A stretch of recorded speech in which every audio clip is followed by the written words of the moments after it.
ल र यो रूपा ताल भनेको यहाँ रहेछ हेर्नु साथी हो यी अब हे त्यो चाहिँ मन्दिर बनाउने अरे त्यहाँ एउटा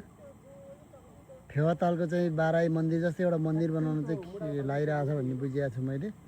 हेर्नुहोस् रूपा ताल अहिले सबै लेउलेले भेटिरहेछ अब पछि त्यहाँ चाहिँ तल बाँध छ यो यसरी तल गयो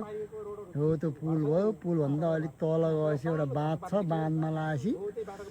बाँधमा लगाएपछि यो चाहिँ सबै ताल हुन्छ र त्यहाँ तालको बिचमा चाहिँ मन्दिर बनाउने भन्ने चाहिँ योजना रहेछ यहाँ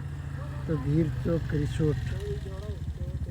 कता भिरचोक रिसोर्ट भनेको कता देखिन्थ्यो ऊ माथि यो रिसोर्ट हो यहाँ एउटा भिरचोक भन्ने रिसोर्ट त्यहाँ बनाउँदैछ हामी कता चाहिँ यताबाट आएको हामी हाम्रो गाडी त्यहाँ छ सब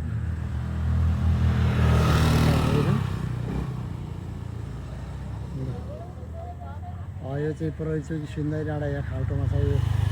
फेरि खाल्टोमा प्रहरीचोकी सुन्दरी डाँडा छ यहाँनिर प्रहरीचोकी सुन्दरी डाँडा छ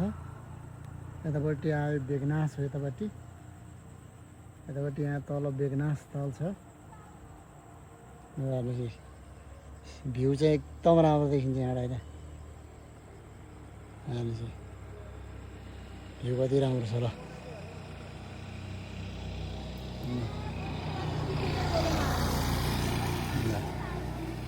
हावा दाइ चाहिँ पुरा भ्यूको चाहिँ उयो गर्दैछन् ल सबैजना आफ्नो भिडियो बनाउन चाहिँ व्यस्त हुनुहुन्छ यहाँ